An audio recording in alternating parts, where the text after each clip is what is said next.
You ever hear people say, family is the safest place in the world? Well, that's the biggest lie I've ever heard. Because for me, it was inside my own home. In my childhood bedroom, dolls neatly lined on the shelf, drawings taped on the walls, where my brother did things to me that even the devil would think twice about. And my father? Oh, he thought the sun rose and set on that boy. To him, Tony could do no wrong. Even now, sitting here at 73 years old, I can still hear my father's voice, rough and cold. "You're making things up again, girl." As if that belly you were carrying at 14 was some sort of fairy tale. My name's Jessica Randall, but folks call me Miss Jessica. I was born back in 1951 in a little town called Oak Ridge, Tennessee, a time when kids didn't have a voice, especially girls. Girls were supposed to stay quiet, obey, and be grateful. Today, on this hot July afternoon, sitting on my porch with the cicadas humming in the background, I've decided it's finally time to tell the story I've hidden for nearly 6 decades. It's not a pretty story. In fact, it might make your stomach turn. You may even want to cover your ears. But it needs to be told, because I know there are still girls out there living through the same kind of hell I did, thinking they're all alone. And if that's you, please know you are not alone. If you're listening right now, drop a comment below and tell me where you're watching from. It would mean the world to know that my story is reaching folks from all across this country. And if you can, hit that like button and subscribe to this channel. Every single like, every comment gives me the strength to keep telling stories that too many people would rather sweep under the rug. I remember it like it was yesterday, the first time I realized something was really wrong in our family. I must have been about 7 years old, playing house in the yard with my rag dolls, when I heard my father shouting in the kitchen. That wasn't anything new, he was always shouting. But this time, something was different. "Martha, stop coddling that girl. Let her learn that in this house, I'm in charge, me and Tony." Tony, my big brother, 5 years older than me, tall for his age, dark hair, and these piercing green eyes that nobody in the family had. The neighbors always used to say he was too handsome for his own good, that he'd break many hearts. Little did they know, the first heart he'd shatter was mine. Now my father, John Randall, he was a man born in the wrong time. He believed women were made to serve. He believed real men didn't cry, and that one boy was worth 10 girls. He worked at the local nuclear plant. I never did know exactly what he did there, but every night he'd come home stinking of whiskey and cigarettes. When he was in a good mood, he ignored me. When he was in a bad mood, it was best to disappear. My mama, Martha Randall, now she was a saint, a tiny woman with her hair always tied in a tight bun, her hands rough from years of washing other people's laundry. She tried to protect me, Lord knows she tried, but against my father, there wasn't much she could do. "Stay quiet, my child," she'd whisper when Daddy started yelling. "It'll pass, it'll pass." Our house was small, just 3 rooms, a living room that doubled as everything, a bedroom for my parents, and a little room in the back that Tony and I shared. In the beginning, when I was real small, Tony and I got along fine. He taught me to climb trees, to fish in the creek behind our house, even taught me how to whistle. But as I got older, things changed. It started slow. A wandering hand here, a strange look there. I didn't understand. I was just a child. I thought it was normal for a brother to hug his sister real tight, to want to sleep in the same bed sometimes. My mama would come in at night and find him in my bed. "Tony, go to your own bed, boy." But he always had an excuse. "I'm scared of the thunder," or "I'm cold," or "I just miss when we were little." And my father, he thought it was just darling. Look how much they love each other. Now that's a united family. He'd clap Tony on the back, proud as could be. Tony was the perfect son in his eyes. Played baseball like him, drank like him, cursed like him. They were 2 peas in a pod. Me, I was the burden, the girl born when they wanted another boy. The living disappointment. My father didn't hide it. "This one was a miscalculation," he'd tell his friends, pointing at me. "But what can you do? God wanted it that way." The first time I really knew something was wrong was on Easter Sunday. I was 9. Mama had sewn me a pretty yellow dress, and the whole family had gathered. Uncles, cousins, neighbors. The house was packed. Everyone was saying how pretty I looked, how I was growing into a young lady. Just normal family stuff, or so I thought. But Tony didn't like it. I could see it in his eyes. This sudden anger. He squeezed his soda cup so hard his knuckles turned white. Later, when everyone was out back having barbecue, he pulled me aside. Think you're so pretty, huh? Trying to get attention. I was confused. Attention from who? I'm just eating cake. He leaned in, eyes burning. You're mine. You hear me? Mine. I don't want to see you giving anyone else the time of day. Mine? Brothers don't own sisters. But in that moment, at 9 years old, I felt it. A cold, creeping fear that climbed up my spine and sat in my stomach like a stone. I tried to tell my mama, "Mama, Tony's acting strange with me." She was washing dishes, her face tired as always. She stopped for just a second, and I saw it. She knew. She understood. But I also saw the fear in her eyes, the same fear I felt. "It's all in your head, honey. Your brother loves you. He just wants to protect you." Then she went back to scrubbing the plates, harder than needed, as if trying to scrub away the truth that neither of us could speak aloud. That's when I realized something terrible. I was alone. My father was on his side. My mother was too afraid to act. And there I was, a 9-year-old girl, trapped between them. Things got worse. He started coming into the bathroom while I was taking a shower. "Forgot my towel," he'd say, but he would just stand there, staring. I'd shrink into the corner, trying to cover myself with my hands. "What's the matter? I'm your brother. You don't have to be shy around me." After that, I started bathing with my clothes on. I'd go into the bathroom fully dressed, lock the door, and only take off my clothes inside. The shower stall. Even then, he found a way. He broke the latch once, claiming he urgently needed to use the bathroom. My mama complained about the broken lock. My father just blamed me. "She's careless." Nights were worse, much worse. He'd wait until everyone was asleep. At first, he'd just sit on the edge of my bed, running his fingers through my hair. "You're beautiful. You know that. The most beautiful in the family." I'd pretend to sleep, eyes squeezed shut, praying he'd go away. Sometimes it worked. Sometimes it didn't. When I turned 11, it spiraled completely out of control. It was on my birthday, of all days. Mama had made a simple cake, cornbread with strawberry jam. Just the four of us sang happy birthday. There were no friends, no party. My father gave me an old doll he found somewhere. "You're getting too old for this nonsense," he said, handing it over anyway. Tony gave me a cheap plastic necklace for my beautiful little sister. He hugged me in front of everyone, but that hug lasted too long. His hand slid down my back and stopped where it shouldn't. I looked at my mama, desperate. She looked away. That night, he came into my room again, but this time, it wasn't just to watch. "You're a young lady now," he whispered in my ear. "Time to learn some things." I was shaking so hard the bed moved. I tried to scream, but he covered my mouth. "Be quiet. If you scream, I'll tell Dad you've been fooling around with Mike from the grocery store. You know what he'd do."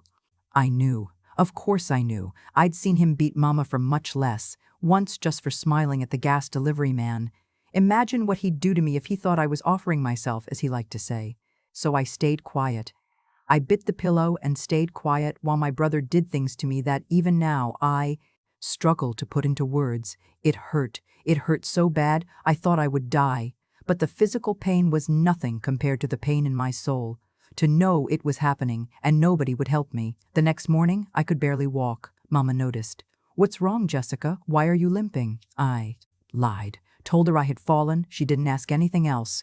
But when Tony wasn't around, she put antiseptic on my wounds. Her hands were trembling. Tears streamed silently down her face, but she still didn't say a word. She never did. From that night on, it became a routine. 2, 3 times a week. Sometimes more. He'd wait until everyone was asleep, then come to my room.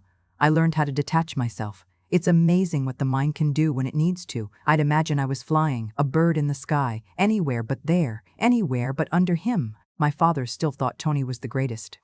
They'd go out drinking, come back loud and singing. "This is my son," he'd shout proudly for the whole neighborhood to hear. A real man, not like that boring girl Jessica. I was wasting away, stopped eating properly, stopped talking. At school, the teachers would ask, "Is everything okay at home?" I'd nod. Yes, what else could I say? Who would believe me? Tony was the golden boy. Handsome, polite, helpful. He helped old ladies with their groceries, played ball with the neighborhood kids. No one imagined the monster he became behind closed doors. There was a day I almost told everything. Mrs. Johnson, our neighbor, had always been kind to me. She was different from the others. No husband, lived alone, worked outside the home. The town gossiped about her. Said she was a lesbian, said she wasn't respectable, but she was always kind. Jessica, honey, you don't look well. She said one day, finding me crying behind the church. What's going on? I opened my mouth. The words were there, right on the tip of my tongue. My brother, he does things. But then I remembered my father, what he would do, not just to me, but to anyone who got involved. And I shut my mouth. It's nothing, Mrs. Johnson, just a fight with a friend. She didn't believe me. I could see it in her eyes. But she didn't push. Years later, after everything had come out, she sought me out. I knew, Jessica, I knew, and I did nothing. Forgive me. I forgave her. Of course I did. What could she have done? Back then, nobody talked about these things. It was a family secret, a forbidden subject, a shame carried in silence. When I turned 13, something inside me shifted. My body was changing, breasts filling out, hips widening, and then my period arrived for the first time. Mama gave me a handful of old rags and told me I was a young lady now. But careful of what? I thought. I was already doing everything I could to protect myself, yet it didn't help at all. Tony's behavior got even worse once he noticed the changes in my body. It was as if I'd turned into an even more valuable trophy overnight. The nightly visits increased in both frequency and intensity. Sometimes he didn't even wait for everyone to fall asleep. He'd corner me in the pantry or sneak in while I was bathing. You're getting hot, he'd say. Soon the boys will be sniffing around. But you're mine, remember? Mine. Mine. He treated me like private property, stamped, registered, entirely his. And the worst part? Everyone else seemed to agree. My father bragged that Tony would choose my husband, that he knew which boys in town were decent. He didn't know the only man who ever touched me, his own son. The final straw came one sweltering December afternoon. Daddy was at work, Mama had gone to wash clothes by the river, and I was alone with Tony. Not alone, really, because he was there with me. I tried to run when he grabbed me by the hair and dragged me to our shared room. For the first time in all those years, I fought back. I scratched, bit, kicked, but he was stronger. He always was. Think you're tough now, huh? He sneered. Time to teach you a lesson. He hurt me more than ever before. When it was over, I was bleeding all over the sheet. He looked down at the crimson stain and shrugged. Clean this up before your mother gets home. I couldn't. I lay there, wishing I could die, praying to vanish. That's when Mama found me. Her scream still echoes in my ears, a sound of horror, pain, guilt. My God, my child, she cried, scooping me up in her arms. She washed me, wrapped me, comforted me like I'd been a baby again. Forgive your mother, she sobbed. Forgive me. In that moment, something inside her changed, or perhaps someone inside was finally freed. She bundled our clothes into an old suitcase and whispered, "We're leaving. Me, where to? Her, I don't know, but we have to get out of here." We never made it past the front door. Father came home drunk, saw the scene, and lost his mind. Mama begged. She showed him the blood, the cuts, the bruises. He listened in silence, then slapped her so hard she collapsed. "Run," he snarled, "but she stays. Someone has to cook and clean in this house." My mother stared at me, and in her eyes I saw the moment she gave up on both of us. She let go of that suitcase and walked away. From that day on, we never spoke of leaving again. Life returned to its grim routine, nightly visits, secret wounds, a little girl forced to become small and silent. Until one morning in January 1965, I woke up nauseous. Not a hangover, we never celebrated, but that deep belly sickness that makes you run for the bathroom. February came. My period never returned. 3 months of nothing. When I finally realized why, my heart exploded with panic. I sat on the bathroom floor for hours, counting how long it had been since my last period, listening to the baby kick inside me. At just 14 years old, I was pregnant by my own brother. My world collapsed. How could I tell Mama? She already knew about his abuse, yet she did nothing. Daddy would blame me. He'd call me a seductress. I hid it. Tight, baggy clothes, tying rags around my belly so no one would see. But a child-sized pregnant belly can't stay hidden long. Mama noticed first. One morning she found me changing in my room. The bump was impossible to miss. Her face went ashen. "Jessica, are you?" I sobbed. "I didn't want this. I swear I didn't want this." She embraced me, and for the first time in years we cried together. "We have to tell your father," she said brokenly. "No, Mom," I cried. "He'll kill me." She had no answer, so we waited. Mama cooked extra meals and hid them for me. She brewed teas for the nausea and rubbed oil on my stretching skin. Meanwhile, Tony carried on like nothing had changed, oblivious that the girl he'd ravaged was carrying his baby. By April, the bump was impossible to mask. I wore shawls every day, even in the scorching Tennessee heat. At school, I blamed a back injury. My teachers believed me. At home, my father asked where I'd been hiding. When he finally saw my belly, his face contorted in rage. He kicked down the door. "Take that rag off," he roared. In front of him, Mama, and Tony, I unwrapped the shawl. The silence that followed was worse than any scream. "Whose baby is this?" he demanded. I couldn't answer. Daddy slapped Mama when she tried to speak. "Run away if you want, but the girl stays," he sneered. Then Tony stepped forward. "I saw her with Mike from the gas station," he lied smoothly. "I tried to tell you, Dad, but you wouldn't believe me. Mike was an innocent 16-year-old kid who barely said hello to me. But Daddy believed his perfect son. He went after Mike, made a scandal, and drove the boy's family out of town. An innocent boy paid for my brother's crime. And me? I became the family's disgrace." Mama continued to look after me in secret, but her eyes were heavy with guilt. Tony, the hero. He'd warned Daddy of my impure behavior. Meanwhile, he still visited me at night, only now he said, "This baby is mine, never forget that." I survived those final months of pregnancy living in that hell. Locked in the house, under constant threat, terrorized by my own family. At 8 months, I could barely walk, swollen feet, aching back. It was Mama, a midwife in her spare time, who prepared me for birth in our small 3-room home. She taught me breathing techniques, whispered prayers, and did everything she could to protect me and the child. On a damp September dawn, labor finally began. Water broke. For 16 hours, I fought agony that stretched time into eternity. Bits of faith were whispered between pushes. "Holy Mary, help us." When at last the baby emerged, a small boy, dark hair, fair skin. He opened his eyes as if he already knew the pain he'd caused his mother. He was perfect, innocent. Mama cleaned him and placed him on my chest. In that moment, a fierce love overwhelmed me. "What will you call him?" Mama asked. Tony and Daddy entered the room, saw the newborn, and froze. Daddy decided on Charles. Tony looked at his son, my son, and smiled with twisted pride. He whispered, "He's beautiful, just like me." To everyone outside, Charles was a miracle. But in our house, nothing was mine anymore. Not my body, not my baby, not my life. Feeding him was a struggle at first. Mama begged neighbor Mrs. Johnson for formula. Slowly, with outside help, we kept him alive. He was growing stronger, but my spirit was withering. Daddy boasted that Tony would train Charles to be a real man.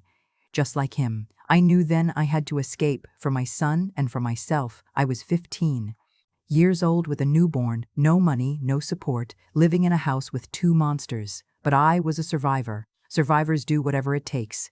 And in the months that followed, I began to plan our freedom. The plan to run away consumed me day and night.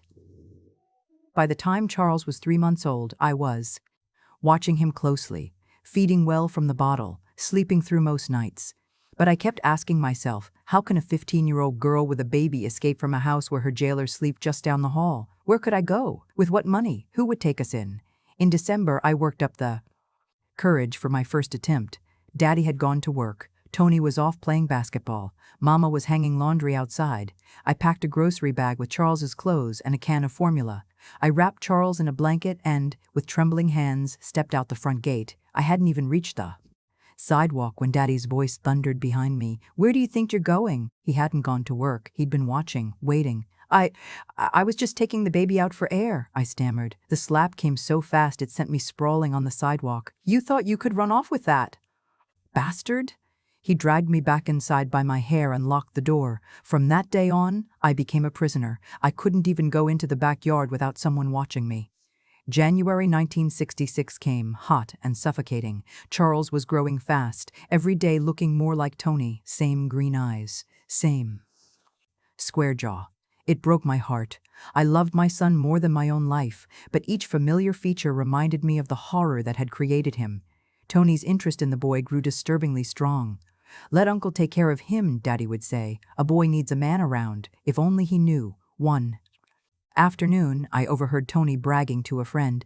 "When the kid grows up, he'll be my buddy. I'll teach him everything. Women, booze, fun. He'll be a real man, not raised by a woman." I froze. He wasn't talking about teaching Charles to fish. He was planning to turn my son into a predator, just like him. I knew then that I had no choice. I had to get Charles out of that house. I would die trying if I had to. That February night, I made my second attempt. This time, I was smarter. I waited until everyone was asleep, took the kitchen knife and pried open the window as quietly as I could. I passed Charles through first, then squeezed myself out. We were almost to the street when the neighbor's dog started barking. Lights turned on. People began looking out their windows. Daddy stormed outside in his underwear. "Get her!" I ran as fast as I could, barefoot, Charles in my arms. But in a small town like ours, there weren't many places to hide.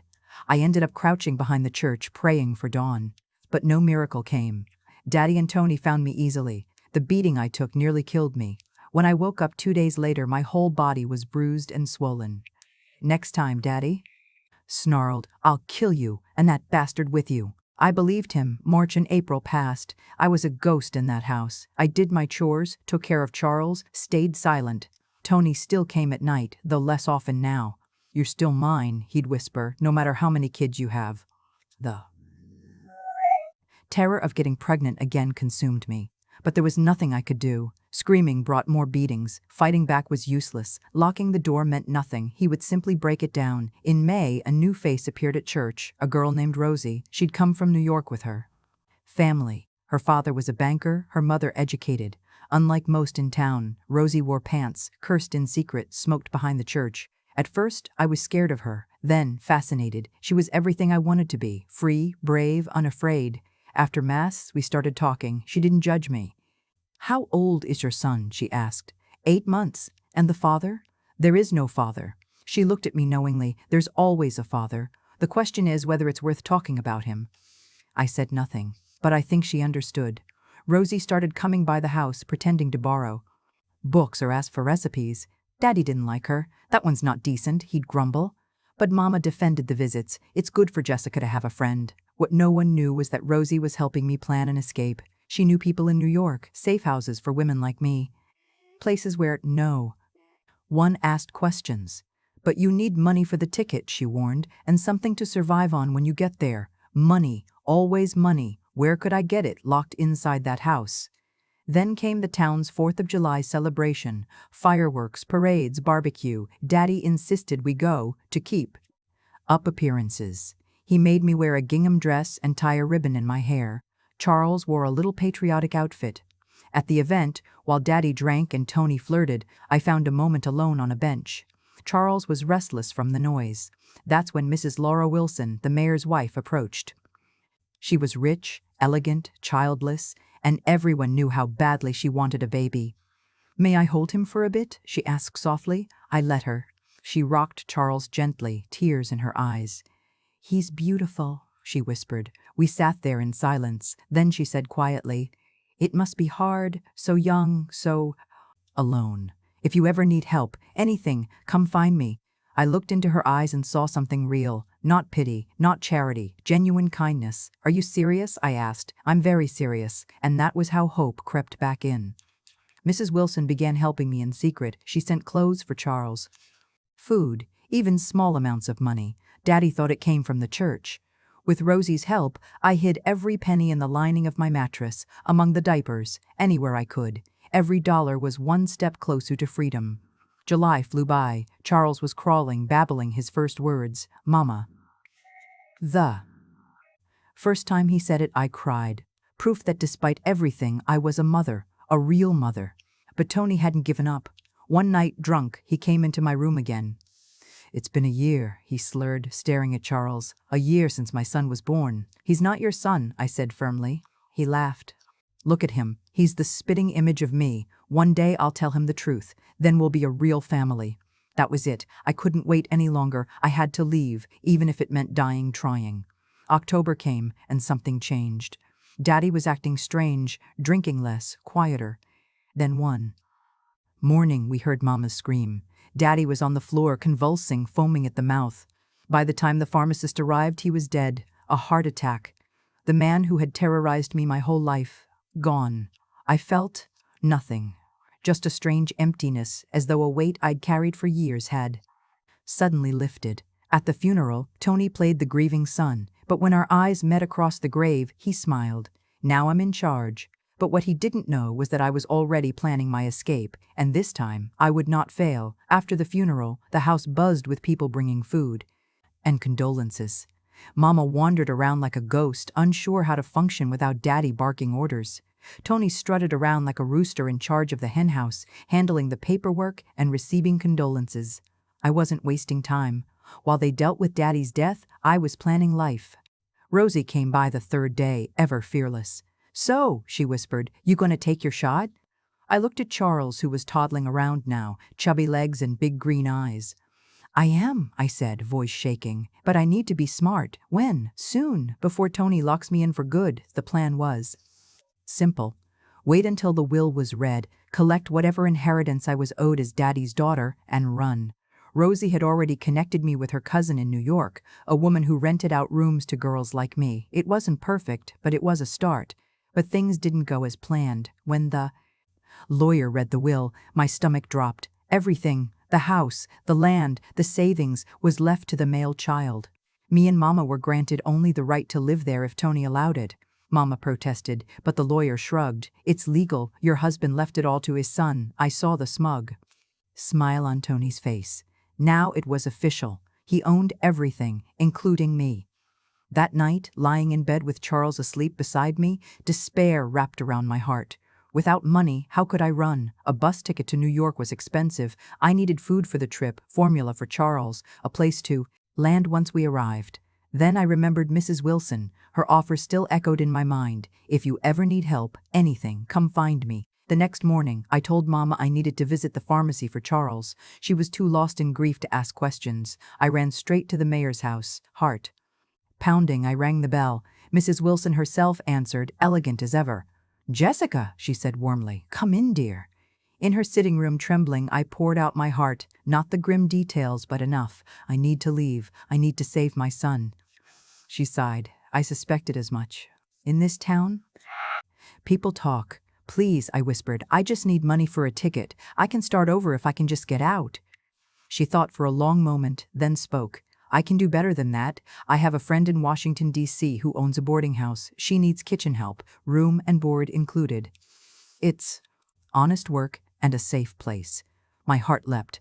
"I'll take it. I'll take anything. I'll send her a letter today, and I'll cover your ticket. But there's one condition, Jessica. Once you leave, you cut all contact, for your safety and mine. My husband can't know I helped you." I nodded without hesitation. "I promise."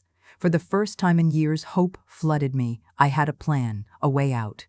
Now I just needed to act fast before Tony caught on. The next few days were filled with secret preparation. I packed what little we owned, clothes for Charles, my documents, the small stash of money Rosie had helped me hide. Everything fit into one bag. Rosie found the best bus route and coached me on how to navigate the city. "You gotta be smart in New York," she said. "Don't trust everyone. Keep your head down. You can do this." The bus was scheduled to leave on November 3rd at 4:30 in the morning. Mrs. Wilson sent the ticket money through Rosie, along with a letter of recommendation for her friend. The night before, I barely slept.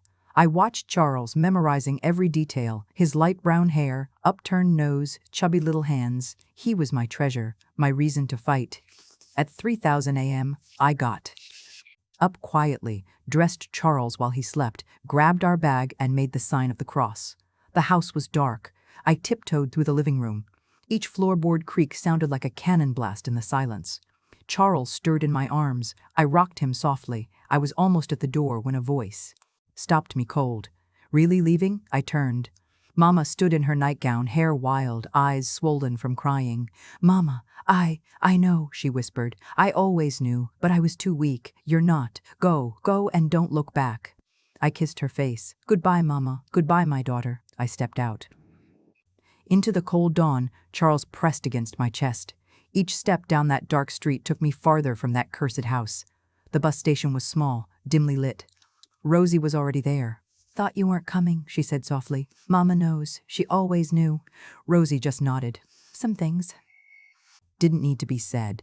The bus pulled in, engine rumbling. "Next stop, Washington, D.C., the driver called out. I handed over the ticket with shaking hands. Rosie hugged me tight. "You deserve happiness, Jessica. Both of you do." I climbed aboard, found a seat in the back. The bus was half empty. Charles gazed out the window, wide-eyed. "Look, Mama. Yes, my love, we're leaving, far, far away."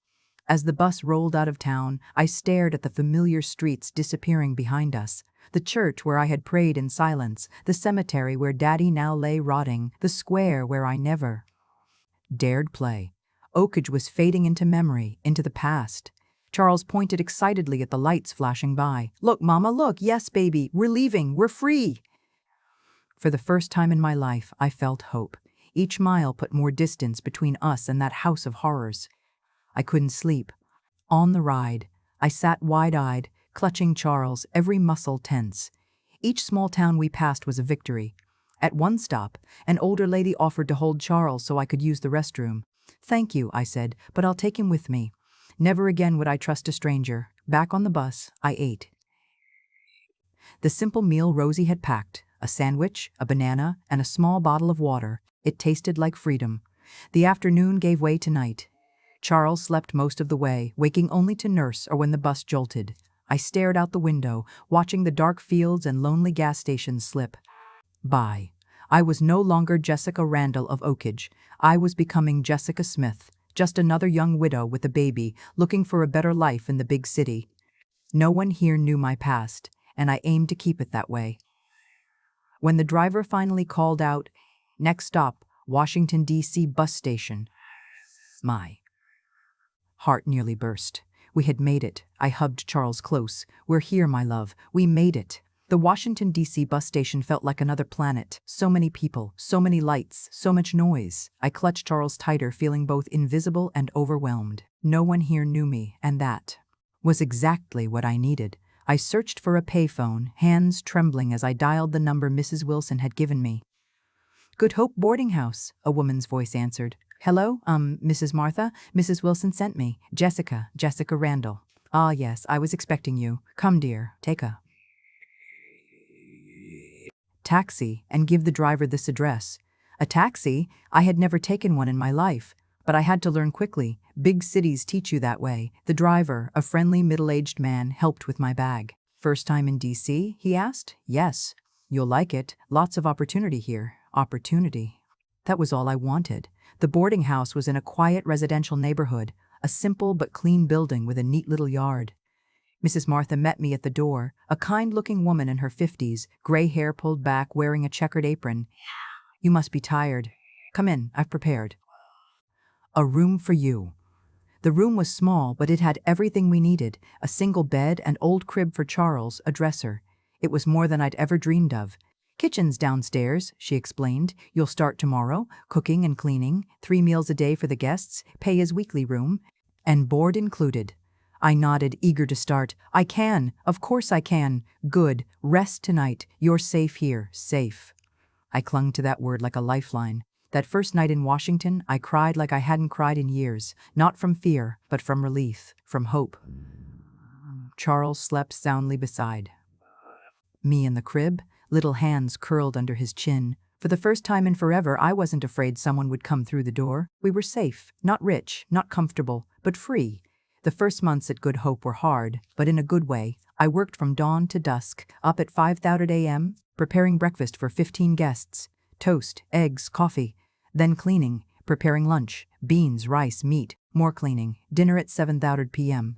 In between, I nursed Charles, changed his diapers, gave him love. It was exhausting, but it was my exhaustion. No one touched me without permission. No one sneered at me. No one called me a disgrace. I was Jessica, the hard-working cook, nothing more, nothing less. Charles grew strong and happy. At 18 months, he was toddling through the boarding house, charming everyone. Mrs. Martha adored him. The chambermaids fought to play with him. For the first time, he had a family. Odd, improvised, but a family. 1967 flew by. I saved every penny I could. My dream was simple: to rent a tiny place just for us, a space where Charles could grow up without curious stares or whispered questions. It was in 1968 that life took another turn. A new guest moved into the boarding house. Mr. Robert, a retired civil servant, a recent widower, a quiet, educated man in his 60s. He came and went in cycles, weeks at a time, then gone, then back again. At first, I kept my distance. Men who seemed too kind often weren't. But Mr. Robert was different. He noticed Charles immediately. May I bring him a toy? He asked one day. A toy car, then a book. I thanked him but remained cautious. He never tried anything improper. He simply talked about his late wife, about his children who lived far away, about the loneliness that filled his days. You remind me of my daughter, he told me once. Same strength, same determination. One afternoon, Charles scraped his knee while playing. He cried and cried. Mr. Robert appeared with a first aid kit. I was a medic in the army, he explained. He cleaned the wound, sang a silly little song to distract. Charles. Watching him care for my son, something shifted in me. Here was a man who could nurture without hurting, a grandfather figure, something Charles had never known. And slowly, a friendship grew. Mr. Robert would visit the kitchen, peeling potatoes while we talked. He told me stories about the civil rights movement, about President Kennedy, about hopes for a better country. I listened, I learned, I dreamed. One day, Mr. Robert made a surprising offer. Jessica, I have a house in Georgetown, too big for just me. Would you and Charles come live there? I'll pay you to cook and care for the place. It's business, not romance. My heart pounded. A house? Our own space? But what will people say? I asked. He laughed. Let them. I'm too old to care about gossip. You need a home. I need company. Simple as that. I thought long and hard. Mrs. Martha encouraged me. He's a decent man. Jessica. I've known him for years. And so, in March 1969, we moved to his house. The Georgetown townhouse was simple but spacious, 3 bedrooms and a little yard. For the first time, Charles had a room of his own. I cared for the house, cooked meals. Mr. Robert left early each day and returned late. We shared meals, talked, but always with respect and healthy distance.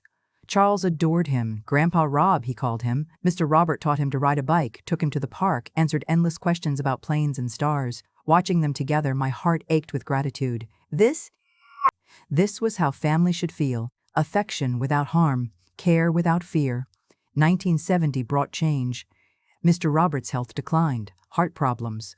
I took on more responsibilities, managing his medicines, preparing special meals, ensuring he rested.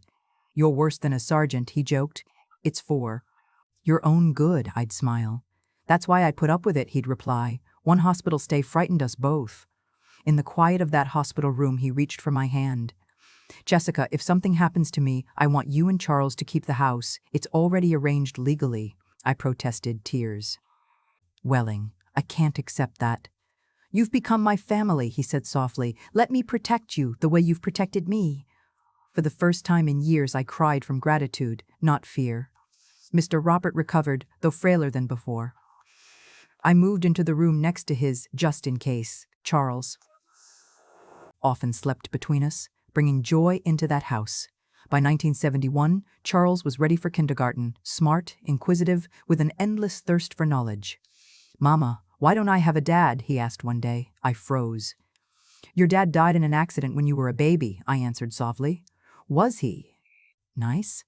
Yes, baby, he was. It was a lie. But sometimes lies protect, and I would protect my son with every breath I had. 1972 came, and with it, new moments that stitched the fabric of the life we were building. Mr. Robert bought a color TV, a luxury for us. Together, we watched the presidential election coverage. Me, him, Charles, and sometimes neighbors would gather to follow the news. When Nixon was re-elected, Charles painted his face red, white, and blue, running through the street with other children. Normal, happy, free. I marveled at it all. This world my son was growing up in, so different from the one I had known. But late at night, when the house grew quiet, the past still haunted me. Sometimes I'd wake in a cold sweat, heart pounding, imagining Tony breaking through the door. I'd slip into Charles's room, watch him sleep, reassure myself that he was safe. In 1973, Charles turned 7. Mr. Robert hosted a proper party, balloons, cake, kids from the street.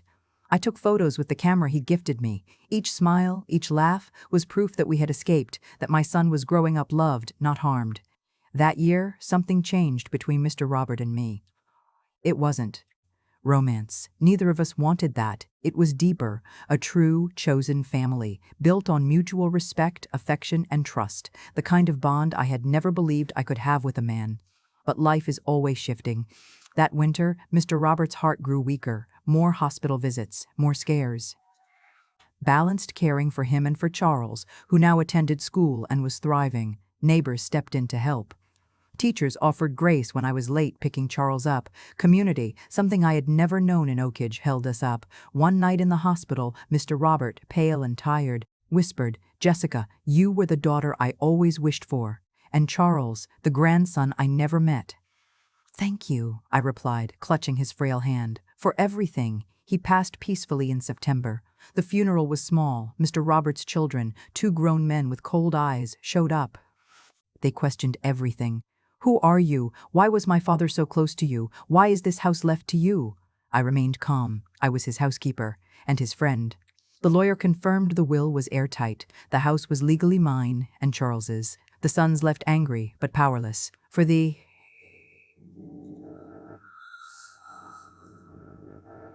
first time, I owned something, a home, a future. 1974 began with this new chapter.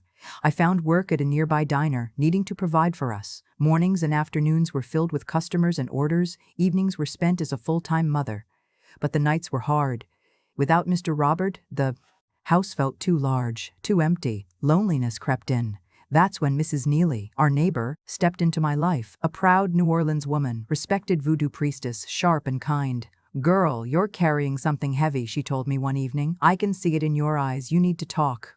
At first, I resisted. But one sleepless night, I knocked on her door. Over coffee, I shared fragments of my past. Not all, but enough. She listened with wise eyes and an open heart. "We all have ghosts, child. The trick is not letting them rule us." Mrs. Neely became a friend, a mentor. She looked after Charles when I worked late.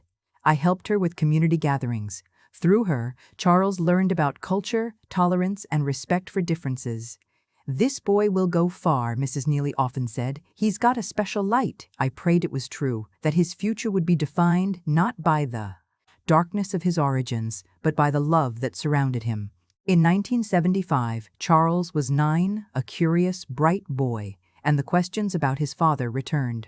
"Mama, what kind of work did Daddy do?" "Construction," I lied. "He helped build Washington. Why don't we have pictures of him? We lost them in a move." "How did you two meet?" Each question was a knife, each lie another brick in the wall I built to protect him. I started writing at night, scribbling memories into a notebook so I would never forget, even if I never spoke them aloud. Oakage, Tony, the basement, the escape. It was my secret history, hidden deep in a drawer. Not for Charles to read, never for Charles.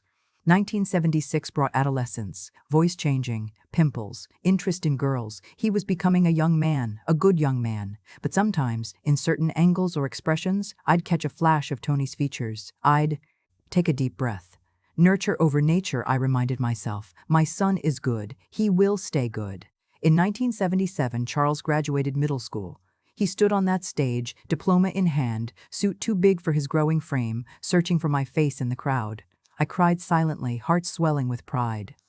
Against all odds, against everything we had escaped, he was becoming exactly what I had hoped: kind, strong, and free. By 1978, Charles had set his sights on college. "Mama, I want to study engineering just like Daddy," he said, his eyes full of hope. "You will, son," I replied, my throat tight. "You'll achieve all your dreams." I promised myself I would make it happen no matter what. That year was full of studying, late nights, textbooks spread across the kitchen table. When the acceptance letter came from Georgetown University, civil engineering, we celebrated with tears, hugs, and Mrs. Neely's jambalaya. "We made it, Mama," Charles said. "We made it." I smiled through tears. "Yes, baby, we made it." College brought new challenges. Tuition, books, transportation. It was all so expensive. I returned to working 2 jobs, the diner by day, cleaning offices by night. It was exhausting, but I didn't care. Charles was building his future, and I would move heaven and earth to make sure he had it. By 1979, Charles was in his 2nd year, dating a smart, kind girl from his class, Claudia. She came from a respected Washington family, the kind of family I never imagined my son would be a part of. One day, Charles brought her home. "Mama, this is the woman of my life." I smiled and welcomed her. Inside, my heart ached with gratitude and relief. Claudia was everything I wanted for my son: love, kindness, a future untainted by the shadows of his origin. In 1980, Charles graduated an engineer. I sat in the audience crying quietly, watching him walk across the stage. "That's my son," I whispered to myself. "The boy they said would be nothing. The boy born of horror, now standing tall, proud, and good." At the graduation party, Claudia's mother pulled me aside. "You raised a wonderful man, Mrs. Smith." I smiled. "He was born good," I replied. It wasn't the full truth. But some lies protect, some lies save. 1981 brought a wedding, a beautiful ceremony in a grand church. Charles in a sharp suit, Claudia in white. I stood beside them as maid of honor, the only family Charles had. "Where are your relatives, Mrs. Smith?" someone asked. "They've all passed," I answered. Another lie, a necessary one. As the priest spoke of love and family, I thought of oakage, of forced silence, of pain disguised as piety, and then I looked at Charles and Claudia, choosing each other freely, with love and respect. This was the kind of family I had always dreamed of. In 1982, my first grandchild was born, a girl named Mary Claire, beautiful, healthy, full of life. I held her in my arms, tears streaming down my face. "Grandma, she looks like you," someone said. Closely.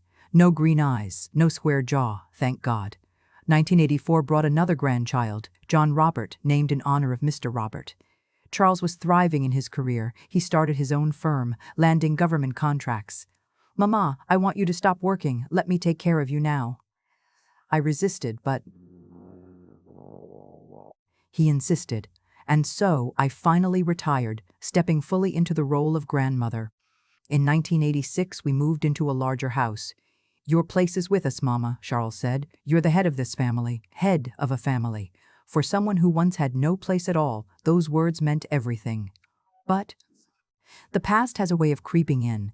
One sleepless night, I turned on the TV and saw a news report. Town of Ockage modernizes infrastructure. Ockage, it still existed. I quickly turned off the TV. Some doors should never be opened. Today, I'm 73. Time moves fast when you're busy living instead of just surviving. Charles is a grandfather now. Mary Claire is a doctor. John Robert followed his father into engineering. Alice, the youngest, dreams of becoming a writer. "Great-grandma, had you thought about writing your memoirs?" Alice asked recently. I almost choked on my coffee. My life isn't very exciting, I lied. Some stories are better left buried so that new generations can write their own, untainted. But here I am, recording this for the Grandparents' Tales channel. Why now? Maybe because time is running out. Maybe because other women need to hear this. Because keeping secrets is exhausting. And because I want you to know there is always a way out. Sometimes it's a door, sometimes a window, sometimes a hole you have to dig yourself. But there is a way out. The real miracle wasn't the money for a bus ticket. It wasn't even my father's death. The miracle was believing I deserved better and having the courage to seize the chance when it came. Charles doesn't know this story. He never will. Some say children deserve to know where they came from. I say children deserve to be happy, to live free of crimes they didn't commit, to believe their father was a hero, not a monster. That is my last gift to my son. And yes, I am even grateful for his green eyes now. They've taught me that appearance doesn't define character, that evil isn't inherited, it's learned, and that a mother's love can turn any cursed legacy into a blessing. If you've made it this far, do me one favor, please subscribe to this channel, leave a like, and tell me where you're watching from. I want to know if my story is reaching women across this country so that none of us has to feel alone again. My name was Jessica Randall. Now I am Jessica Smith, mother, grandmother, great-grandmother, a woman who chose life over death, love over hate, and if I had to choose again, I would do it all the same. Goodbye, Oakage. Hello, new life.